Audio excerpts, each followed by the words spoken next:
Hey, good morning Internet, bienvenue sur ma chaîne Level Up et Ascension Sociale. Pour celles et ceux qui ne me connaissent pas, je suis Casey. Je suis nouvelle sur YouTube, donc n'hésitez pas à vous abonner à la chaîne, à liker la vidéo et également à laisser un commentaire pour encourager la chaîne et donner plus de force pour l'avenir, tout simplement. Alors, le sujet d'aujourd'hui est un sujet particulièrement triste, mais aussi glauque à la fois. Et j'aimerais en fait profiter de ce bad buzz, entre guillemets, de ce scandale pour donner des conseils tout simplement à des jeunes filles, mais aussi à des jeunes garçons qui nous regardent. Ok. Alors, aujourd'hui, nous allons parler de Chris Brown, de Nick Cannon et de Gina. Euh, D'abord, dans un premier temps, je vais présenter ces personnes-là, dire à peu près ce qu'elles ont fait, et ensuite, en fait, je vais vous expliquer pourquoi est-ce qu'on parle de ces personnes aujourd'hui et surtout des dangers qu'il y a sur les réseaux sociaux. Alors, Chris Brown, Mr. Brown n'est plus à présenter. Chris Brown, c'est un chanteur à succès. Il a vendu tellement de disques, tellement d'albums. C'était un chanteur qui est très connu. Et aussi, il est connu pour avoir été l'ex-petit ami violent, il faut le dire, de Rihanna, puisque ils étaient ensemble pendant une très longue période et se sont séparés parce que Chris Brown a été violent physiquement envers elle. Et c'est la raison pour laquelle, d'ailleurs, pendant une partie de sa carrière, il a été boycotté, il a été un peu blacklisté des charts, des hits, et surtout au niveau des radios. Et donc là, il est un petit peu revenu en grâce depuis un bon moment maintenant. Et donc, Chris Brown, voilà, c'est un chanteur qui est très connu en fait aux États-Unis, mais aussi dans le monde. Je pense qu'il n'y a pas énormément besoin de le présenter. Vous savez qui c'est, allez checker sur Wikipédia, sur Google si vous le souhaitez. Ensuite, on a Nick aka Dick Cannon. Alors, qui est cet individu? Cet individu, c'est un acteur, éventuellement à ses heures un producteur de films. Et surtout, il est connu pour être l'ancien mari de Mariah Carey. C'était une sorte de gigolo en fait. C'est un homme qui c'est assez connu dans le milieu, qui se servait un petit peu de Mariah Carey, de la fortune de Mariah Carey. Et en fait, c'est son ex-mari. Et ils ont eu deux jumeaux ensemble. Enfin, voilà, ils ont eu des jumeaux, une fille et un garçon. Et donc cet individu-là, Nick Cannon, c'est un homme qui... enfin, comment dire, c'est une sorte de donjon. C'est une sorte c'est un coureur de jupons. Cet homme a 9 enfants à son actif avec plus de 8 mères différentes. C'est un homme, en fait, c'est vraiment un céréal baby daddy. Il fait des enfants à gauche, à droite. Il y a des relations, comment dire, des relations un petit peu étonnante, un petit peu choquante pour certaines personnes. En tout cas, c'est un homme qui a une vie sexuelle un petit peu débridée, à mon sens, puisqu'il fait des enfants à gauche, à droite. Il a des relations avec toutes les femmes, en fait, pratiquement qu'il côtoie. Et il se retrouve à avoir plusieurs, on va dire, baby mamie, comme ça, baby mama, pardon, comme ça, à gauche, à droite. Bref, cela ne me concerne pas. Alors, pourquoi est-ce qu'on parle de ces deux personnes aujourd'hui? Alors, la femme que vous voyez à l'écran s'appelle Gina. Et donc, apparemment, c'est une chanteuse, mais c'est aussi, on va dire, un modèle Instagram. Et donc, cette femme, elle est sortie avec Nick Cannon, donc il y a des photos, des vidéos d'eux en train de sortir de l'hôtel. Et elle a aussi eu des relations avec Chris Brown, du moins c'est ce qu'elle prétend, c'est ce qu'elle affirme. Et pourquoi est-ce qu'on parle d'elle aujourd'hui? Parce que tout simplement, cette femme, elle a le VIH. Elle a, sur ses réseaux sociaux, sur ses comptes certifiés, en fait, elle a posté qu'elle avait tout simplement le VIH, qu'elle était atteinte de cette maladie et qu'elle se retrouvait dans un état en fait très grave, à un stade très avancé où elle n'arrivait plus en fait à se lever, elle n'arrivait pas à se tenir debout, à utiliser ses jambes. Elle est arrivée à un stade très avancé de la maladie puisque ça fait 10 ans en fait qu'elle est tout simplement malade et qu'elle a ce virus en elle. Elle ne s'en était pas rendue compte, elle s'est rendue compte là récemment, il y a quelques mois en fait, c'est la raison pour laquelle elle a décidé de partager son histoire sur les réseaux sociaux, en mettant en garde un petit peu les filles et surtout en disant les noms des personnes avec lesquelles elle a eu des relations sexuelles. Et donc, parmi ces personnes-là, il y a évidemment Chris Brown et il y a Nick Cannon. Alors, Cette femme reste assez floue en fait sur la manière dont elle a contracté ce virus-là, puisqu'elle ne dit pas exactement comment est-ce qu'elle a attrapé et dans quelles circonstances. Elle dit qu'elle n'en a aucune idée. Alors, elle a subi plusieurs violences physiques lorsqu'elle était plus jeune et qu'elle habitait à New York parce qu'elle est issue d'une famille, voilà, pas spécialement favorisée, elle est issue d'une famille, je dirais plutôt pauvre. Euh, et donc, voilà, elle a subi des agressions quand elle était plus jeune. Donc ça, c'est une des possibilités qu'elle a évoquées. L'autre possibilité, en fait, qu'elle a évoquée, c'est de dire que, mais en fait, en fonction des tatouages qu'elle a fait quand elle était jeune, en fait, elle n'a aucune idée si c'est peut-être à cause des seringues utilisées qu'elle a chopé cette maladie-là. Elle n'en sait rien. Toujours est-il, c'est que elle a toujours ignoré, elle ne s'est jamais fait tester auparavant, elle n'a jamais fait un bilan sexuel, même gynécologique, pour voir si tout allait bien, pour voir si elle avait des MST. Tout en fait en continuant à avoir une vie sexuelle active.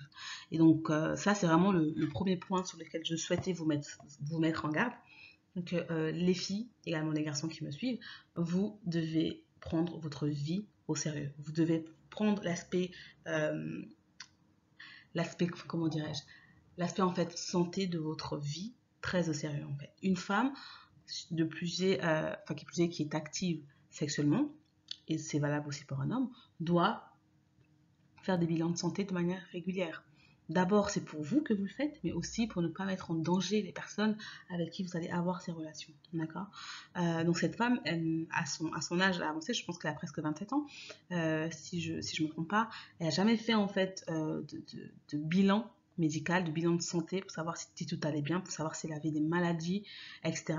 Et donc elle a vécu comme ça, avec ce virus-là dans son corps, pendant plus de 10 ans, sans se rendre compte. Et ça, c'est dramatique parce que aujourd'hui, il y a des personnes qui vivent avec ce virus, parce qu'en fait, ce virus a été détecté de manière prématurée, dans le sens où quand le virus est détecté tôt, en fait, plus il y aura de chances que vous puissiez être guéri en fait. Pas spécialement guéri, mais au moins avoir des médicaments pour baisser la charge virale justement, et pouvoir ainsi avoir une vie plus ou moins normale, une vie plus ou moins enfin voilà, enfin comme les autres quoi, tout simplement.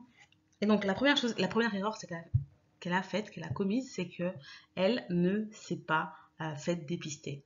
Et donc ça, s'il y a une chose que vous devez retenir de cette histoire, c'est que vous devez vous faire dépister, surtout si vous êtes actif sexuellement, idéalement tous les 3 mois. J'ai envie de dire, pour celles et ceux qui sont en France, ça coûte pas spécialement cher de faire des tests de dépistage. Vous devez avoir votre bilan de MST tous les 3 mois. Vous devez savoir ce qui se passe dans votre corps pour ne pas d'abord vous mettre en danger et aussi, je le répète, ne pas mettre en danger les autres. D'accord. Et le deuxième conseil que je voulais vous donner, c'est que faites attention à chaque fois que vous allez vous percer par exemple, ou que vous allez faire des tatouages. En fait, faites en sorte soit d'apporter votre propre matériel pour éviter justement les infections, éviter ce genre d'histoires qui sont vraiment très tristes. Pour éviter des contaminations, parce que les personnes qui sont venues avant vous et qui se sont fait percer par exemple, vous n'avez aucune idée de qui elles sont et de ce qu'elles avaient en termes de maladie dans leur corps. Donc quand vous faites ce genre de choses qui impliquent les aiguilles, etc., faites en sorte soit d'apporter votre propre matériel ou alors de demander, de vérifier que la personne devant vous a véritablement nettoyé en fait, les outils que vous allez utiliser. Et ça, c'est important parce que la plupart des personnes, en fait, chopent ce genre de virus justement pour des raisons aussi stupides, parce qu'elles voulaient se faire un tatouage, parce qu'elles voulaient avoir un piercing et qu'elles n'ont pas pris le temps de vérifier. Donc ça, c'est la deuxième erreur qu'elle a commise. Ensuite, là où je voulais également attirer votre attention, c'est faites attention à qui vous fréquentez. On ne le dira jamais assez sur cette chaîne, mais quand vous fréquentez une personne, vous devez être au courant de toute sa vie passée, sur le plan sexuel, sur le plan financier, sur le plan sentimental et sur le plan psychologique. Être en couple, ce n'est pas un jeu en fait. Être en couple demande une totale confiance dans le sens où vous prenez des risques à chaque fois que vous êtes avec cette personne.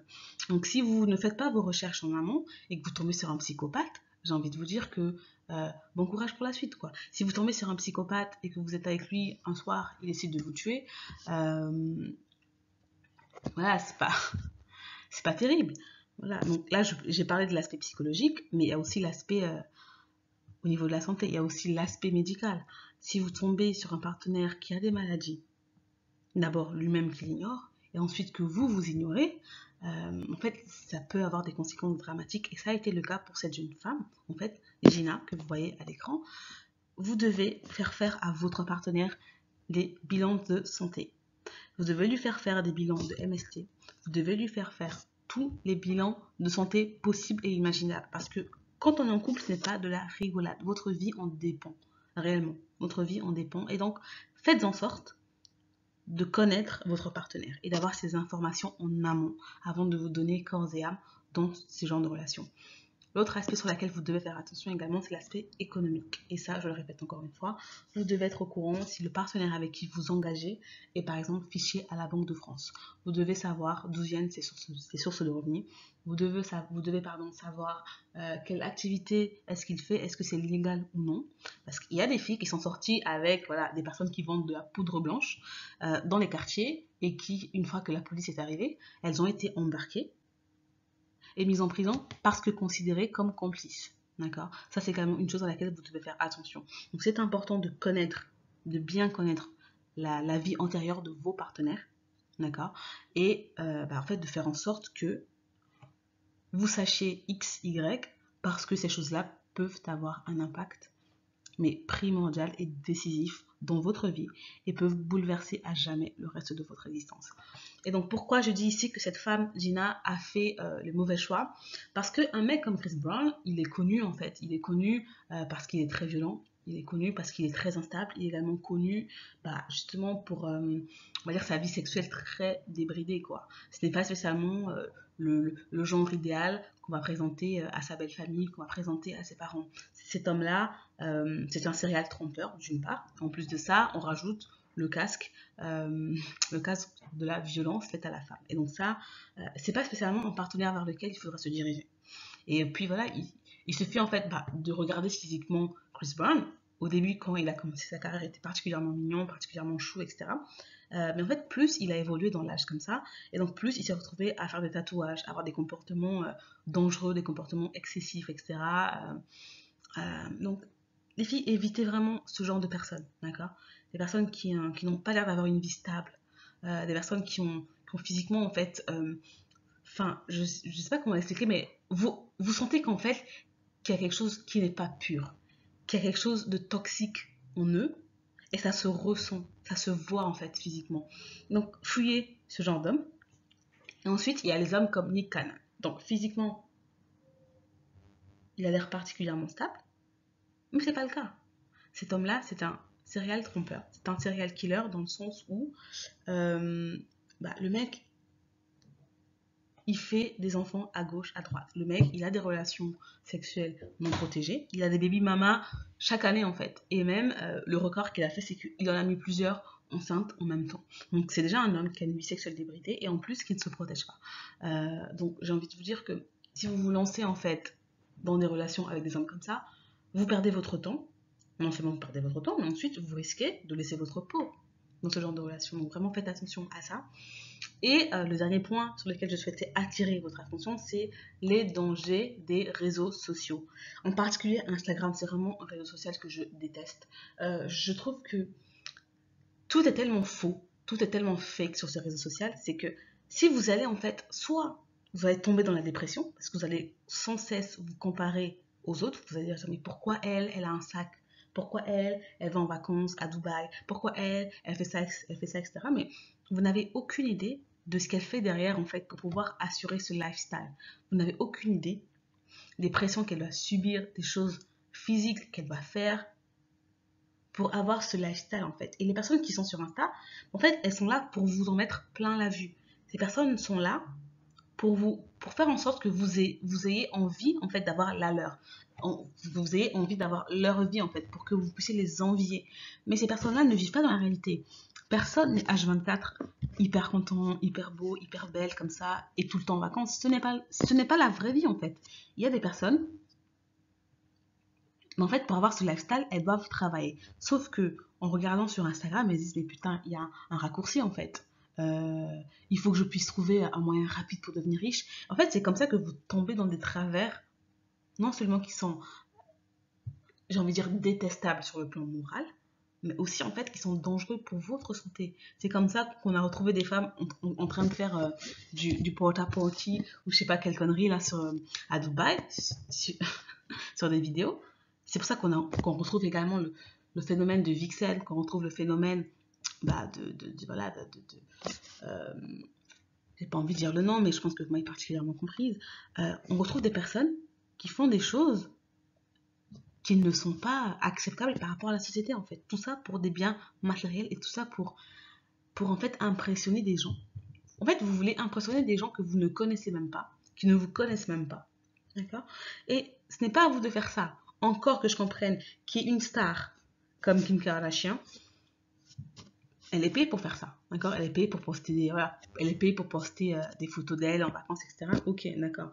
Mais vous, à votre humble niveau, n'essayez pas d'imiter ces personnes-là, en fait. N'essayez pas de devenir comme elles. Vivez une vie normale.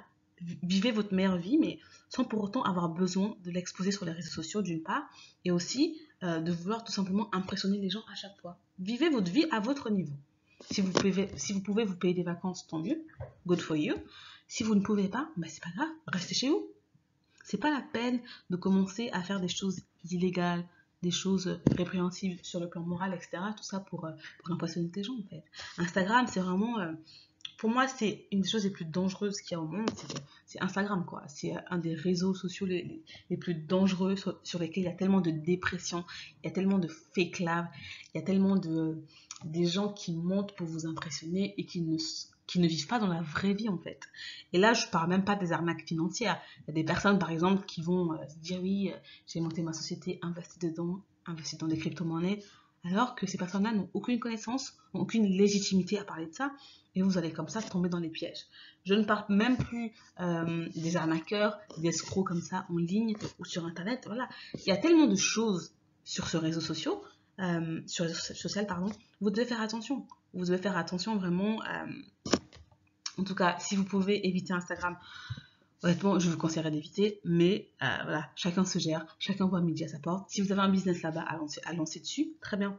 Mais si vous allez juste pour impressionner les gens, pour faire en sorte que les autres vous envient, c'est pas terrible, quoi. C'est vraiment pas terrible. Donc faites attention, vivez votre vie, vivez à votre humble et juste niveau. N'essayez pas d'impressionner qui que ce soit. N'essayez pas de copier non plus le lifestyle des gens parce que vous ne savez pas ce qui se cache derrière. Vous ne savez pas ce que ces personnes font pour avoir ce lifestyle. Vous ne savez pas par quoi elles passent. Vous ne savez même pas si ces personnes sont déprimées, dépressives ou même ont des maladies en fait qu'elles n'oseront jamais vous avouer comme ça en face. Donc voilà, nous arrivons évidemment à la fin de cette vidéo. Pour revenir sur les points essentiels et les points clés de cette vidéo, je voulais vraiment insister sur le fait que vous devez connaître le passé de vos conjoints. Et ça, peu importe le domaine, j'ai parlé du domaine économique, du domaine au niveau de la santé, donc du domaine médical, mais aussi du domaine psychologique, c'est très important. Et également, vous devez faire attention à votre santé. Ok. Vous devez vous faire dépister, surtout si vous êtes active ou active sexuellement, tous les 3 mois au minimum. Un bilan de santé, savoir si vous avez des MST, savoir si vous avez des maladies tout simplement, savoir si tout se passe bien au niveau de votre santé, au niveau de votre corps, c'est très important.